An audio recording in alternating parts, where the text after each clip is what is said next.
Alright guys, sa mapagpalang araw sa inyong lahat, meron tayong reaction video dito kay Road Trip. Ayan, press briefing. VP Sara Duterte makes public statement on her decision to stay inside HOR. Ayan, November 22. VP Sara Duterte explain her side on her decision to stay inside the House of Representatives following her Chief of Staff, Amy Zulueta Lopez, who was detained after cited in contempt by the House of Representatives on good governance and accountability. Alright, panoorin po natin ang ating Vice President at sinamahan si Staff Attorney ayan, Zulueta Lopez na detained after cited in contempt dito sa ating House Committee. Alright? Let's get it on. Na member siya ng House of Representatives. So, naiintindihan ko, yung galit ng mga tao, yung mismong congressman nga, nahihiya na siya eh.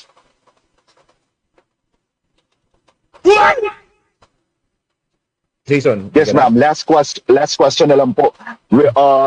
For the upcoming 2025 elections, marami po ang mga tatakbo ulit bilang mga kongresista. Ano po yung paalala po natin sa mga kababayan po natin, especially sa nangyayari ngayon, sa gitna na nangyayari sa House of Representatives? Yes, oo. Unang-una, huwag sila magpadala sa vote buying.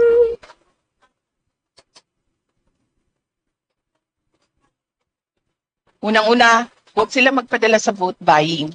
Ang vote buying ngayon, nakatago na sa pangalang ayuda, nakatago na sa pangalang AIX, nakatago siya sa pangalang AKAP, nakatago siya sa pangalang tupad. So, unang-una, pera nyo yan. Ang dami nang tinago, no? At sa vote buying. Pera yan ng bayan. Tanggapin nyo yan. Hanapin nyo ang buong amount doon sa voucher kung ano daw saan ang natanggap ninyo. Huwag kayong magpadala sa vote buying. Kasi we will end up in an embarrassing situation na nanonood sa atin ang mga ibang bansa. Kasi ganito ang nangyayari sa House of Representatives natin. Pangalawa, huwag kayong maniwala sa mga promises ng mga politiko. Tingnan nyo kung ano yung kanyang track record. Kasi ang promise ay hindi pa nangyayari. Sa susunod pa yan. That is a future event. Pero tingnan nyo ang past nung politiko na yan. Ano bang nagawa niya? Ano ba ang nabigay niya? Ano ba ang promise niya noon na naibigay niya? Ayan, tama yan. Kung ano yung adikain niya nung una siyang tumakbo. Dapat ibalik natin. Yan bigay. And pangatlo, galing ako sa political dynasty ha. Hindi ko inaano yan. Obvious naman yan. Pero hindi dahil galing yan sa isang pamilya ng mga politiko ay automatic na ang boto ninyo. Pag-isipan ninyo kung ano ang kapasidad ng tao na yan bago ninyo iboto. Huwag kayong bumoto dahil sa apelido. Tama. Okay ka na, Jason? Ayo. Maraming salamat, ma'am. Okay, Thank you. Next question, Dempsey, Philippine Daily Inquirer. Hi ma'am, good evening. You mentioned a while ago about parang tinatamad lang talaga kayo magpunta ng Supreme Court to challenge the hearing. Tama po ba? Na parang ganun yung sitwasyon ngayon. And so, Yes.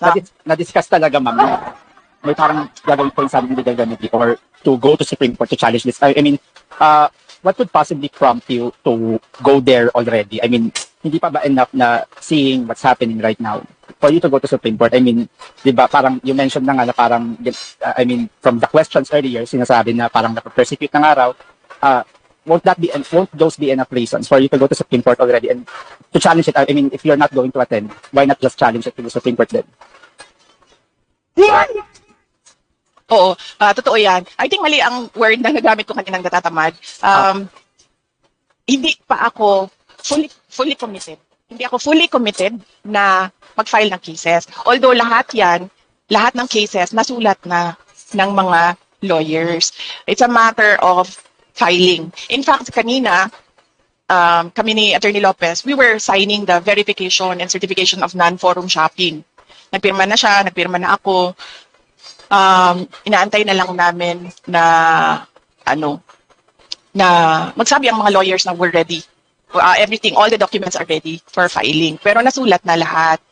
Yung sa akin lang kasi, parang, yes, tama naman na i-question sa mga korte natin yung ginagawa ng 19th Congress. Pero naisip ko din kasi hanggang June na lang din naman sila. And hindi naman ito kasi matatapos sa June para sa akin. Matatapos ito sa 2028 kung meron ng bagong Pangulo. Kung matuloy man ang election ng 2028. Kasi nandoon pa rin sa isa sa mga discussion and bullet points nila ang charter change. So, kailangan namin upuan ulit. Again and again ng mga lawyers. But ready sila sa kanilang mga hinanda na cases. Okay. Siguro follow up. I mean, what would prompt you to finally attend the committee hearings? Kasi parang, as mentioned nga earlier, I mean, the panel was clearly looking for you and the other officers from your office na mag-appear doon po sa committee hearings. And what would prompt you? Ano yung parang magiging final straw nyo for you to finally attend and to somehow respond to the questions being raised during the previous hearings? May parang certain move ba na dapat gawin yung House bago kayo umattend po mismo? Or anything that would prompt you to finally go there? I think the most that they can do is kung ano yung ginagawa nila sa amin ngayon, diba? Dinedetain nila yung mga OVP personnel. So, yan na lang, kanina may meeting kami ng House Sergeant of Arms, pinapaalis niya ako dito. And then sinasabihan niya ako, because we have to put extra security because the Vice President is here. And I told them, sir, I am not your security problem. Kasi meron namang akong sariling security. Bayad din naman yan sila ng gobyerno para bantayan ako. So let them be na magbantay sa akin. So you don't need to worry about my security. At sabi ko sa kanya na sabi niya, hindi, kasi baka may mangyari sa iyo dito sa loob. Sabi ko, sir, isa lang naman ang gusto pumatay sa akin, si Martin Romualdez. And I don't think gagawin niya yan dito sa loob ng representatives. Gagawin niya sa labas. So siguro, harm to the safety and security of OVP personnel. Yan lang ang maisip ko ngayon, top of mind answer. Okay. Siguro ma'am, last follow-up na lang. You said na si Martin Romualdez lang ang may gustong pumatay sa inyo. What made you say that? Oh, because I know him, di ba? From the short time na nagkasama kami. I'm a good job. Mabilis ako makassess ng isang tao. Okay po.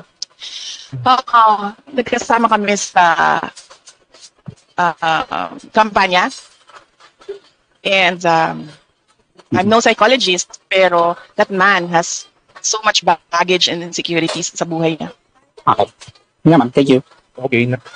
Okay, thank you, Dempsey. Next question. Kat Domingo, ABS-CBN. Kat? Kat, are you there?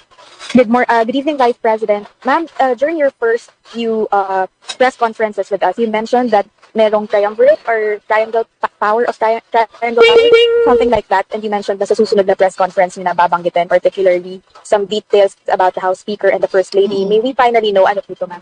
Sit in. Sit in.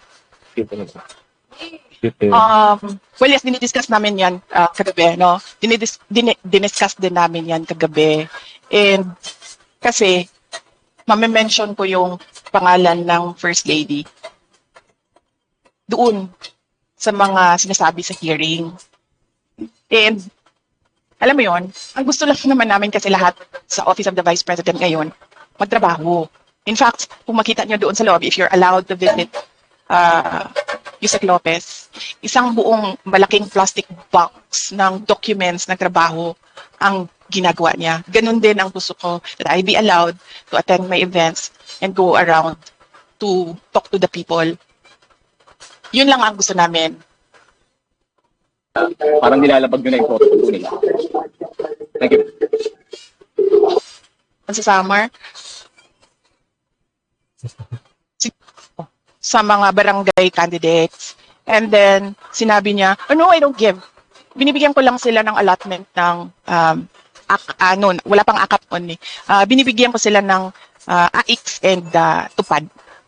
So, clearly, sa ganun, meron ng parang some sort of admission from a politician na ginagamit siya for vote buying. In fact, noong nakaraang election din ng barangay election, merong nag-file ng case talaga, di ba, sa Davao Region.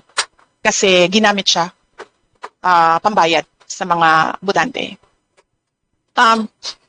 Well, kung ako ang presidente, hindi ako pa. Ayan, iwasan nyo guys ang vote buying as per Sara Duterte. Ganyan. Kasi para saan ba yan? Di ba para sa mga individuals in crisis? At para sa mga kapos?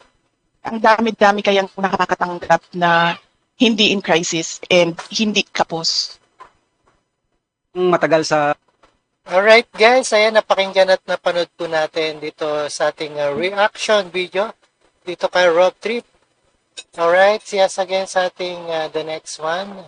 And peace out.